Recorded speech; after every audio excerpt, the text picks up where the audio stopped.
Commence primary ignition. This is Star Wars. Look out! Core World News. You may fire when ready. From the bright side of the galaxy, I'm Grace Kondak, and you're listening to Core World News, your Hollywood news service providing in-depth coverage of all the latest stories from around the galaxy. Welcome to our special review of Tales of the Jedi. We now go live to the CWN newsroom to join your hosts, Ben and Grandt, for their review of Tales of the Jedi. All right, thank you very much, Grex. Welcome everyone to another edition of Core World News.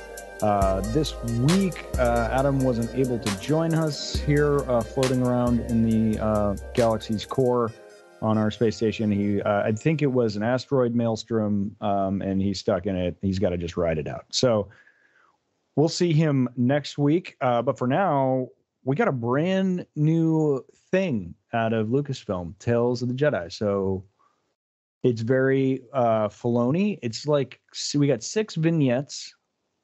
Pretty much feels like same animator, same score writer for Bad Batch and Clone Wars, and and directed by Dave Filoni. But it's this new titled thing, Tales of the Jedi. These are actually the doodles he was doing on Mandalorian season 1 that they were like, let's turn this into a series. This is great. Yeah. What do you mean? The whole fall of Count Dooku? We can cover that in a series. In 3 15-minute episodes. And that's exactly what Dave Filoni does here. And it's actually exceptional work. Like really deep study of sort of Dooku's fall and seeing the centrality of the Jedi and the core and the Republic and how they've left these worlds to die, and kind of like showing his separatist leanings earlier than his fall, almost like just seeing the sort of corruption of the Republic. Was it? Yeah, I mean, it's the dedication to rules sort of corrupting the Jedi, and like you kind of really get a fun insight into Dooku in those 3 episodes that I really liked. So yeah, the Dooku stuff was my favorite by far, because I mean, seeing Jedi Dooku is really cool. They've already, I think Hasbro's making a Jedi Dooku lightsaber because it's different than his Sith lightsaber, and it's a cool design. So that's right. It is. It's cool.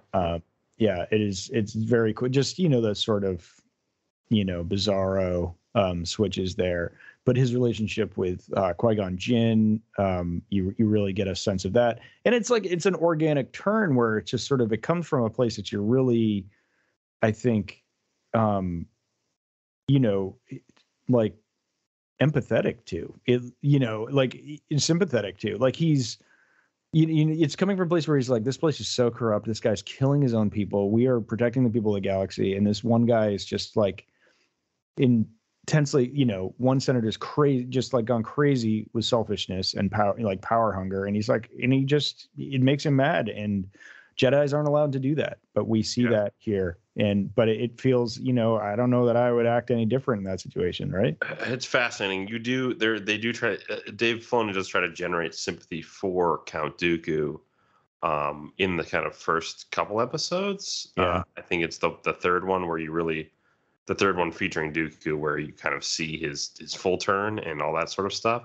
But it's sort of off screen, that there's still a blind spot for us as the audience and the viewer, in that we don't see how Dooku sort of meets Palpatine, how they first form their relationship, how that is all built out. It's kind of just in secret. He's been doing this in the 3rd episode, given his trajectory in the first 2. And you're kind of like, oh, he's already allied with the Dark Lord. And what's so haunting about that episode is basically his fall is complete when Qui-Gon dies. Yeah, is kind of what Filoni writes there, and what an incredible moment to get that tree and be like, Qui-Gon was born, on Coruscant. He marveled at this tree because he's only known this like steel and a concrete city, and it's just so touching, like really, really touching stuff, and just really tragic for Dooku.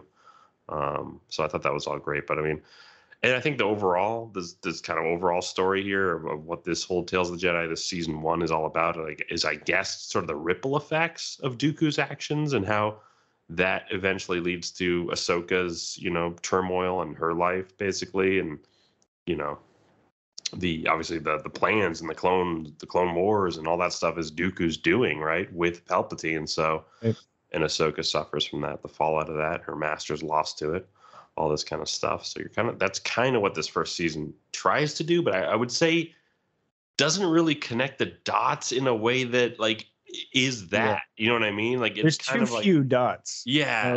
He tried to cover so much ground in just 3 episodes, and they're fun. They're fun Star Wars. They're moody and they're slow, and they're like very different pacing than a lot of Clone Wars. But there are the moody Clone Wars episodes, and I like those the best. So these, he takes times on his scenics and his wide shots and people getting to where they're going, and the conversation is sparse and meaningful, and it's good. But yeah, so I really like the Dooku stuff, and then I didn't like the Ahsoka stuff. So you get three acts, and we should probably rehash the Dooku stuff at some point. But just because I'm talking, well, the Dooku stuff, it's like you see kind of his first fade into, or one of his early fades into using the dark side, which we know from the books, right? That this was happening, quite a bit, where he would have a thing and he would sort of lose it and lose his cool.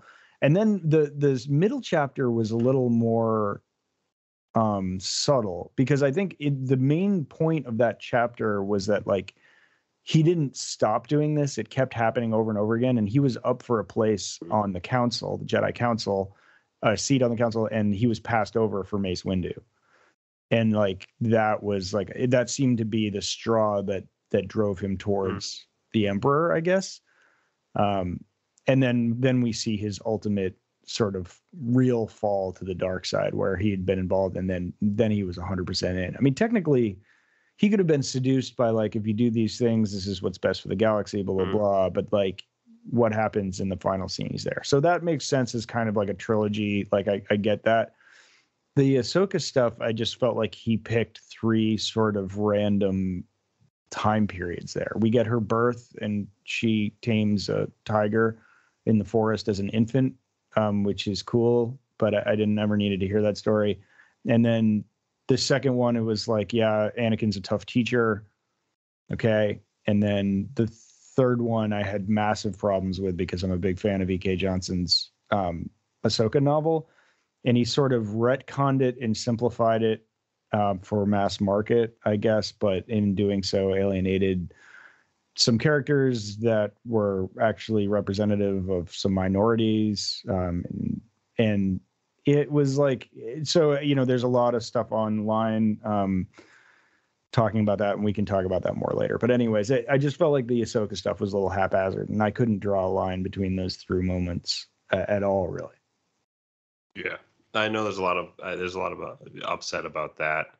But just speaking of those first 2 episodes, because I think it's really that third one that is most problematic for fans. But the first 2 I thought were fun and just perfectly illustrate that Ahsoka Tano might be the most sort of I would say adept Jedi that's ever been trained. She's one of the best ever, she's has the highest senses, Terrace Nube's drills, Anakin's drills, nothing can stop her. She's just, I think, trained with so much dedication and for so long, and she's one of the best Jedi out there. And for me, I've always wanted her in a video game. I think she would be a great character to make the centerpiece for a sort of video game experience, because I just love all her moves. I think she's one of the coolest looking Jedi. I love her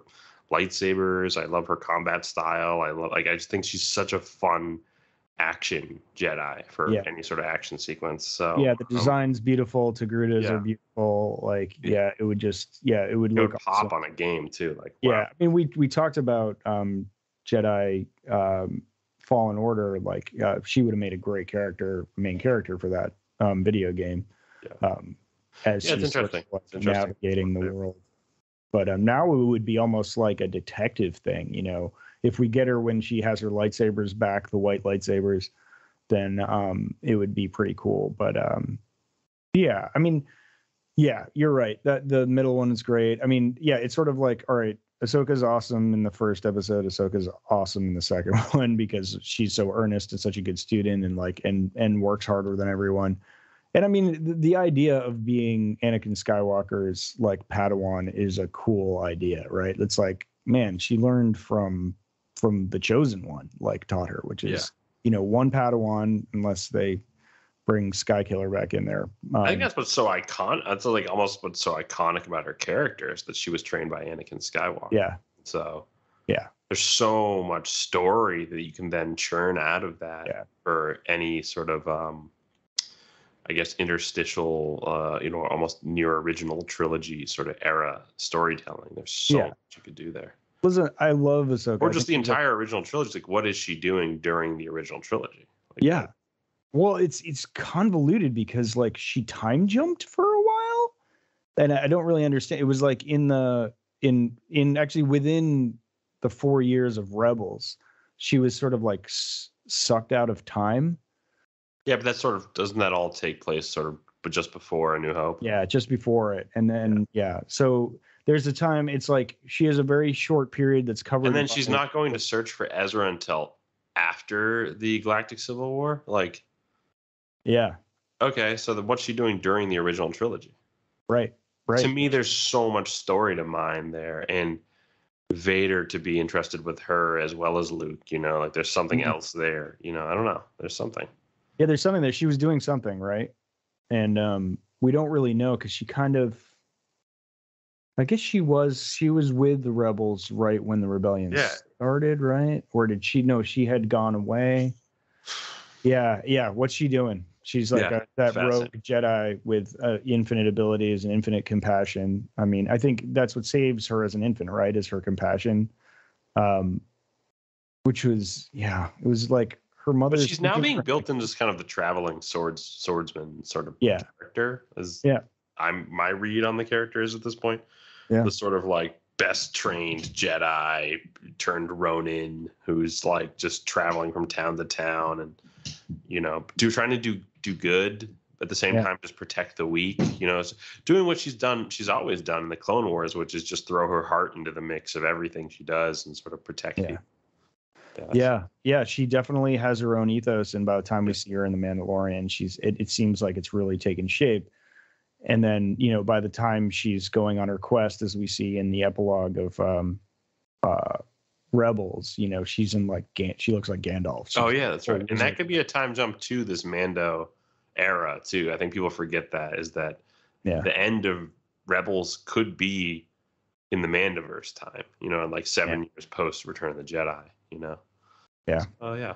It's interesting to contemplate when that could take place. But again, I'm pretty forgiving when it comes to canon. So I'm sure, you know, and who knows, maybe Dave Filoni is going to mitigate, you know, sort of not going with some of the established canon and but sort of make amends later in the show that he's directing right this instant. You know what I mean? Like that he's probably in post for right now. Like there could be scenes in there that hopefully make up for that and add to representation and, you know, show off.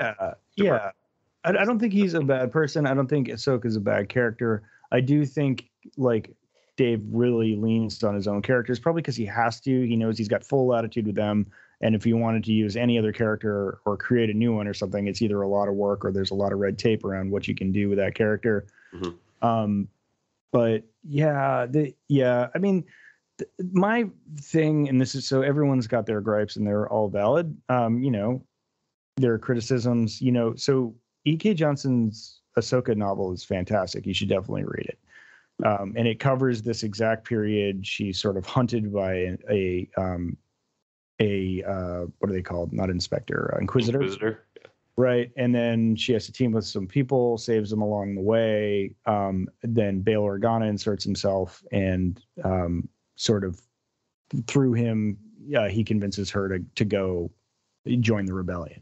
And so it's the exact same thing. It's a different Inquisitor. And what we do, you know, and cool things happen where her new lightsaber is taken from the 2 red crystals made clean again, as like, Darkseid or Sith take regular crystals and bleed them to make them red. She heals the crystals and then that turns them white, and that's why she has white sabers later in her career. So like they're parallel stories, but I don't know. He just sort of steamrolled what was already a thing. And my problem with that is, like, I agree with what Lucasfilm did. I think that, they needed to say, okay, as of now, we're starting over. There's Legends and there's canon, and Legends is all, canon is all going to be synchronistic, and we're not going to overlap. And, and Legends we'll pull in as we can. We'll allude to them. We'll work around them to keep the stories alive so we don't, whatever.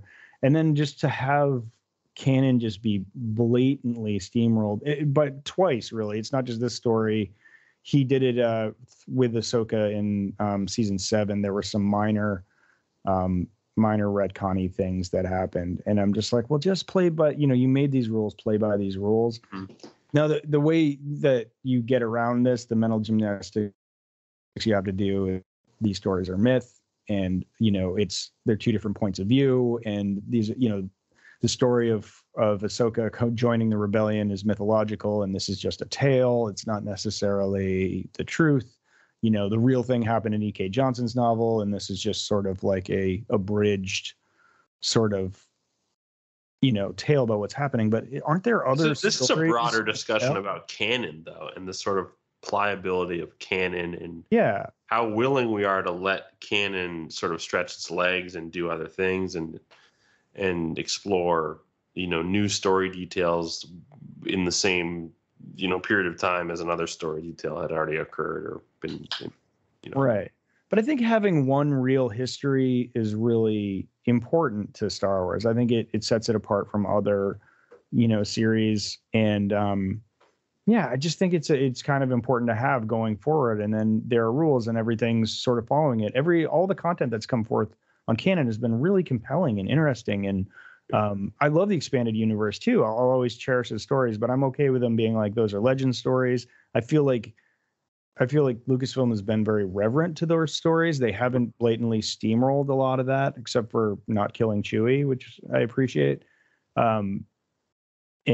So there's a lot of good things going on there, but yeah, I know they're like adhering to canon in bringing Yaddle back for this like massive, send off as being like the sort of Jedi that finds out about the conspiracy before everyone else. And that's a real tribute to canon. I'm a prequel fan. I loved Yaddle, when I saw those films. I was like, what is this? This is not Yoda. And so it's a woman Yoda. I'm a mate. This is awesome. What's her story? I loved that. It was great to get a Yaddle story. It was great. And so it's just fun it's funny that they'll adhere to canon for some things, but then just rewrite the bits that are perfectly fine other places and just not be, being unforgiving about that. It's kind of strange. Yeah, I agree with you. I think you're onto something in that it's a beloved book and that it's a great story, and you're already going to use the white sabers in Mandalorian. Why not just continue honoring the book in every regard in every series that you make? So it's why introduce this gray space where it's just sort of like, so are you following things unless you don't want to, or everyone else has to follow the rules except for Dave Filoni, or like that's just grinds my gears a little bit. It's a little salt into the mix, and to have it to do that mental gymnastics is a bummer. I love, I think canon should be canon, and maybe we'll find out like Visions is not canon, right? It's like Legends. Yeah. Visions were cool too. So maybe this is more, the tales are going to be treated more like Legends, or like Visions was. But still, it's like there's so many stories to tell. Like you had to do that one, Dave. This felt very canonical though. Like it felt like a lot of the Dooku stuff felt like some of the missing groundwork that we've all wanted to see for a long time. Yeah. So it did feel like a pretty solidified canon. But again, the Ahsoka episodes, I would argue, you could have almost started with the Dooku 6-parter. Like I almost feel like a Dooku 6-parter minus the Ahsoka stuff would have been a good place to start. But maybe Dave Filoni is planting some seeds and creating some origin groundwork for the show, right? That he's making right now. So yeah, that's all I can think of too, which is like what a luxury he has to be able to be like, okay, I'm gonna, backfill some story with this other animated series for my live action series. So I mean, she has to be like jumping around like Spider-Man then, and in the series, because like that's kind of that's setting up with this character over and over again, is how she survived the Clone Wars was due to this kind of like really prolific training in terms of like the saber deflection and all that sort of stuff. And like, are we going to see that again? It's like, it almost like, if you're truly going to follow in the footsteps of George, it's like you got to make it rhyme somewhere. So it's like in the series, she's going to do something else like that again, where she's encircled, like her whole thing is being encircled and getting out of there, and also healing the darkness, like you said. She's done it several times. She was encircled by Death Watch Mandalorians in one scene, and cut everyone's head off in one move, which is wild. But she gets she's good at getting encircled, and fighting out of it. I mean, she's amazing. She's a great character and super fun to watch. I can't wait to see Rosario Dawson play what's going on with that series. It's going to be awesome. That series. I hear great things about that series. It's going to be good. I really hope so. I mean, after Andor, they've really got to keep it's got to be good, because it's the story and the plot and the script is so tight on Andor. Totally. Yeah, we talked about this. We talked about this being like, what is the strategy going forward, given how the quality of Andor is just so high that whatever show comes in, like we were like before our recording today, we were like, well, Mando season 3 definitely has to dig into the Children of the Watch and Mandalore and all that lore and the culture, because Andor's raised the bar. It's basically not afraid to dig in on politics, culture, philosophy, all this stuff. And at this point, it can't just be drifters helping the village. It's got to be a lot more. That's the way I think it should be. Just get great storytellers, give them a good production manager to keep them on the rails, Star Wars wise, and just let them make a good story and do their thing, and just make good content, and adapt it. It's fun to see what he did, because Tony Gilroy's like, this is the only story I'm going to tell, and Kathleen was like, that's the one. Great, we'll do that. And it doesn't matter, like, you're competent in it because it's good and you're an excellent script writer, so go. And I think that's what they're trying to do, but they're trying to get new blood in there as well, like simultaneously getting people like younger in the industry to come in, but then also give them that sort of lead. Yeah. I am excited for the precedent that this sets up, this Tales of the Jedi series, because we could do Tales of the Jedi for, every trilogy and every, era, basically. And I would love to just dive into some ideas for what future Tales of the Jedi episodes we could see. Let's go. I have one name. Can I throw it out? Sure. Yeah. Who? Snoke. Yeah. Oh, the Snoke trilogy would be great. I would love Kylo's fall all in a 3-parter Tales of the Jedi. Yeah, I would too. That. And again, this is me, like, because that we saw that in a 5-part comic, and I don't want to steamroll that because but I wouldn't mind. But again, if this is a place where canon is flexible and we can really stylize pieces or whatever, I obviously, hopefully, we continue to have representation, and instead of nullifying those story decisions. But if we could just express more of that story, that could be, I'd like to see Kylo Ren's first day with the First Order. Yeah, it's like what his first thing is, like introduction. Like, how do you? Okay, now we have this enforcer. Like, how is he introduced, and then like how does he behave, and how does the First Order respond to him? Yeah, totally. That'd be fantastic. That'd be cool. I mean, Leia's Jedi training. We get such a brief glimpse of that in Rise of the Skywalker. It'd be fun to get a 3-parter. Yeah, I'm going to do this training with Luke. What does it mean? What does it mean for me to be a Jedi? More of Leia being a Jedi. Yeah. Because guess what? If you just do more of Leia being a Jedi, I think it exponentially helps the films and helps a lot of what's been set up in the sequels. And and that stuff. So if you just do more of that, I think that's really smart. Yeah. If we got Leia like right after Agent Kloss, sort of right after she's been like training. getting back into politics and like having all the fresh Jedi training in her mind and seeing how the political bodies work and trying to get her way in the Senate, it could be so interesting. This is the stuff I really thought the sequel trilogy was going to be made of, that sort of stuff, like politics v Jedi, but like sort of after the rekindling of the Jedi. You know what I mean? Like, how do we establish the Jedi and have it, work alongside politics or the political body, but like in a good way where it doesn't become all consuming and corrupting and create all these rules, and it becomes process oriented versus people oriented, to use some of our talk at work. So it's like, we kind of, it becomes a little too process oriented back in the day. And so maybe it needs to be more people oriented. You know what I mean? Like, I mean, they haven't come out and said it, but I think what they did was a complete separation of church and state. It was just, Luke is going to do his thing, and the New Republic is going to do their thing. That's the show I want, though. What you're talking about is the show I want to know how that all forms again, and how people are heeding caution about what happened before. And like, the Jedi attacked and maimed the Chancellor, who then created an empire. Like, the Jedi aren't looked at in the best light when you reform that school. Like, there's just so much to work with there. You know what I mean? Mm-hmm. It's great. Like, I would love a whole sort of spin-off series of that whole. Man, they could do that too, post-sequel trilogy, where they're viewed as a threat by a lot of the galaxy as they're forming. Like, they're just like a splinter, religious cult, right? That's coming up now. And it's like, all they know is like, are they going to come for revenge? Like, people don't understand the Jedi and what they're about. Totally. There's so much there to work with.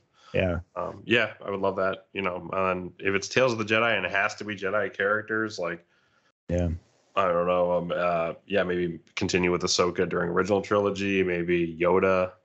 No more Ahsoka, please. No more Ahsoka. No, there's so many Jedi. Come on, give me a Plo Koon. Plo Koon. We got some Plo Koon. We saw a little bit of Plo Koon in this. Not as much. Ki-Adi-Mundi leads the Jedi funeral ceremony and is wearing some cultish sort of garb. I was like, wow, that's full cultish Jedi right there. Yeah, I love that. I love that call. That's cool. But give me a Ki-Adi-Mundi trilogy. Yeah, I think, man. I still want Mace Padawan days Mace. Like, that would be a great story. Honestly. He's a handful. Yeah. There's so many fun things I would love to see. Even more about Quinlan Vos. Yeah, because give him some more animated time. He's a fun character. That would be fun. I'm trying to think. There's no real other Jedi that stick out to me. Like Sifo Dyas' story, but like again, kind of got that, but. Yeah, it's buried in Clone Wars. It's a fascinating arc, and I struggle to remember it. But for those who don't know, Sifo Dyas, that was the name given to the cloners. But he had gone a little crazy, and he came up through the ranks with Dooku, and Dooku used him as sort of a proxy to start the Clone Wars, or the clone production, and then he just locked him up. Just like he didn't kill him, but he locked him up, and like that's what when he in this episode when he's talking to him, he's like, Sifo Dyas, like, how many more things do I have to do for you to prove to you? He has Sifo in a cage somewhere in Serrano or something. Tales of the Jedi is a fun way to do like these little like canonized sort of like these little three episode arcs for like anyone basically, any Jedi in history. I would love to see like a Targ Vizsla sort of like. Yeah, Mandalore, Jedi, Darksaber, 3 episode short animations like that just explain that guy. That's a big story though. I need a 6 episode. You need like a movie. You need like a trilogy. I need a live action. Wait, we didn't even talk about the Damon Lindelof sort of like takeover of the next film. Like, we haven't yet. Yeah. Breaking news. Breaking news. Turns out Damon Lindelof is going to be writing the next film. I guess next trilogy. And it's going to be single film trilogy. It's going to be post-sequel trilogy. It's post-sequel trilogy. It's one film for now, but it could be more. but they're not saying trilogy outright right now. Do you know why that's so great? Is that the aesthetic in the sequel trilogy is really cool, and it's like I really like the smooth, like Apple product looking stormtroopers and all that stuff. But like it's almost too well lit. Like I would almost like a new approach to that. Yeah. You know, just in terms of the cinematography and the lighting, like just like a little darker, a little bit more tone, a little bit more. I don't know, like just a new way to highlight some of that stuff, some of that tech. I have a feeling they would still like have the First Order like lurking around as sort of like a, you know, still a rogue military, freelance military group. You know, in that, I mean, I'd love it if they weren't and they just created new big bads and all that, but I just have a feeling like they'll want to have stormtroopers in the galaxy far and far away, and there'd still be some around somewhere. Yeah, I mean, it's not Star Wars without some sort of stormtrooper design. Kind of. I mean, it could be though, right? But or it's a new stormtroopers or new troopers or, you know, somebody in helmets. Do we think the original cast is coming back, or is it all new cast? They said it could possibly include new cast. So this is probably one of those super early announcements. But I think they're going to try. What's the idea? I mean, like, what could be the villain here? Like a rogue Snoke, you know, fetus, like that's like going crazy. Like, is it Abeloth? Like, is it the whispers? Like, when the tree in The Last Jedi, I swear you hear like a woman whispering to Rey, and I was like, who is this? What's going on here? Yeah, it'll be Grogu. Like fully dark. I mean, yeah, this could be like Grogu's adventures with Rey, which could be great. Yeah, if he's light side, but like again, I'm like, I think Grogu's going to be dark side. To me, this is a chance to like bring Thrawn in and do Heir to the Empire, and kind of like the Emperor was just the doorstop for the main big bad to come back into the whole thing, and Thrawn comes in, and maybe there's even like maybe we do like an Heir to the Empire sort of thing, honestly. Yeah. Thrawn must be a million. And why not call that Heir to the Empire? Because then you have a guy who was given the keys to the Empire, and then a woman who is the bloodline of the Emperor himself, basically. Yeah. Yeah, actually. Yeah, it's a cleaner Heir to the Empire than anything else. Yeah. There's a lot of fertile stuff there, and I'd love to move forward in time and have a new feature that, like, I don't know what's going to happen or who the good guys are, or the bad, or just have and cover some new ground. It would be super fun. So that's going to be a good flick. I'm thinking Thrawn. That's what I'm thinking. Thinking Thrawn's coming back in a big way, and that means a level talent writing Thrawn. That means big Thrawn film. That means the Mandoverse culminating into this like giant event film. Yeah. This film could be what Damon Lindelof's been called in for or something, like that could be what it is. That's fascinating. Saga level stuff, basically. Yeah. Thrawn would be old. He'd be real. I don't think. I don't know if Chiss age differently. Yeah, they live, I think, longer than humans, and they. Yeah, or they could easily make that the case. But he'd definitely be in his autumn, 30 years after return. I mean, for like a tactician, that's perfect. Yeah, and he did rank up quickly young, so like they can do the gymnastics there on. And the whole "Where's Thrawn" thing is pretty beat over the head in Mandalorian. Like, he's gonna be a big deal for the galaxy. They could get what is it? Is it? It's not Charles Dance. What's his name? Yeah, you're right. Tywin Lannister. Charles Dance as like so he would good. be like that age. How is he not Thrawn? That is such good casting. It's unreal. Did you just think of that right now? But I'm like, that's the age, like just like an assassin who's like well into, has a lot of gray hair. Oh, so good. I don't think we can top that. That's a perfect casting call right there. Right on. A masterpiece, as Saw would say. Great. I'm trying to think. I'm looking through my notes right here. Oh, just I think Count Dooku is safely an anti-hero after these 3 episodes. He's not a villain. Like, he's an anti-hero. what he is kind of after these episodes. Yeah, but when you execute Yaddle, when you kill Yaddle, that's a tough look. That's a tough look. That's the dude. These 6 episodes were dark, real dark. Yeah. Even like watching animals die in the first episode. I don't know if I'm just getting like soft on that, but like I'm like, okay, they're killing animals, but then like, yet she convinces the saber-toothed tiger to, which is a metaphor in and of itself, to like be friendly to them, like even though like it was being hunted and like I don't know.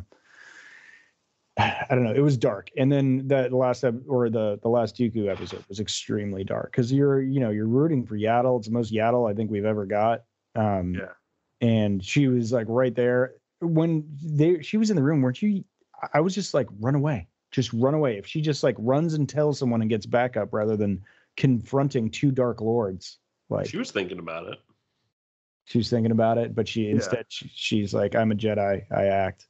Yeah, it was kind of yeah. I don't know, but that might be a kind of microcosm of the downfall of the Jedi, right there. Yeah. The sort of like, I will fight the Sith. The hubris. I don't know. I don't want to accuse her of hubris, but it was just more of like, I think she did want to make that difference for the good more than like anything else. Yeah. So if she thought she could turn Dooku back to the light, then and like he that's did a done deal. She could just work on Dooku and turn him to fight the Emperor, right? Yeah, she doesn't know who the guy in the hooded thing is, and like he didn't even have to step in.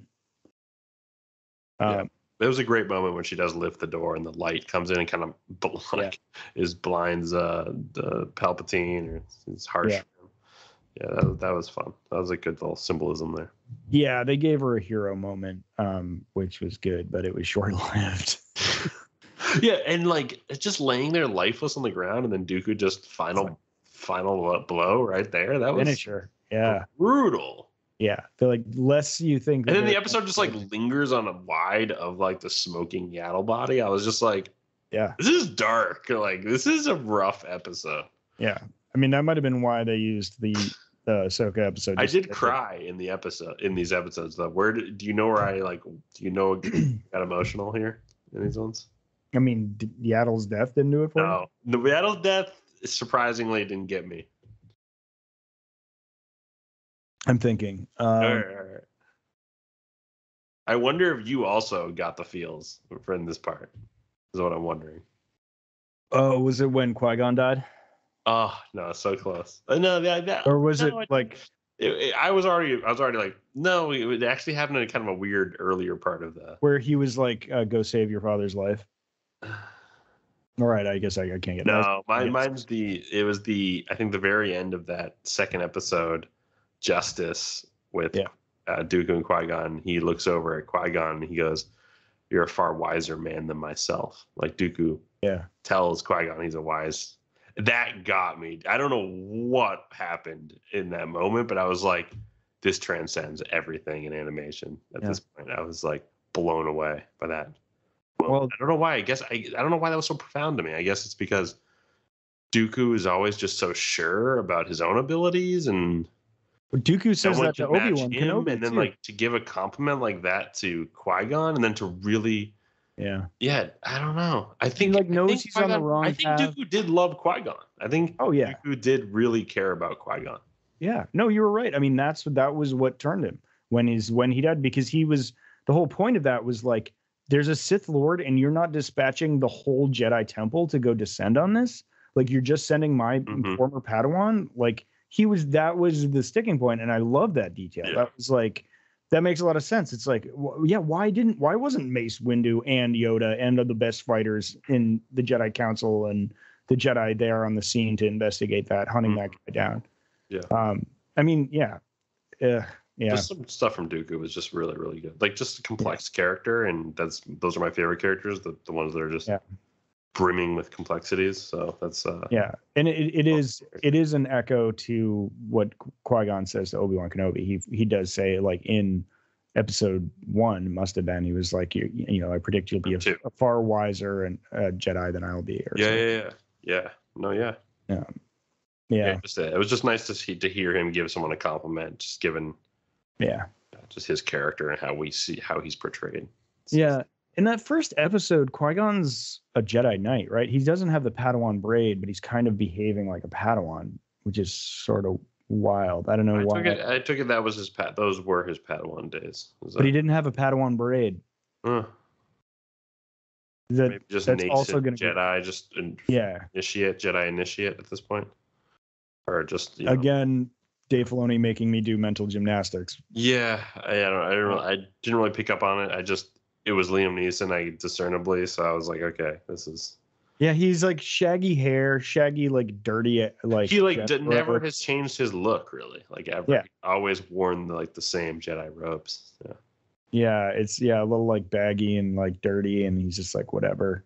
Yeah, it's cool. I could watch stories about Qui-Gon Jinn forever. Ooh, yeah. Oh yeah, so good. The voice acting was just spot on, and then don't sleep on the Kevin Kiner music. Yeah. Woo.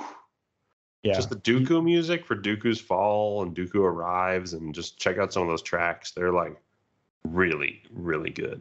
We talk a lot about the Andor music that Nicholas Breitel is doing, but Kevin Kiner is also just delicious. Yeah, Kiner's been doing it for a long time, and I love it's some good competition there too. I think everyone's, the rising tide raises all boats, all ships. Yeah, and Ludwig's sort of add this new charge to it all, where it's I think you can do more now. There's more electronic music. It's really great. Yeah.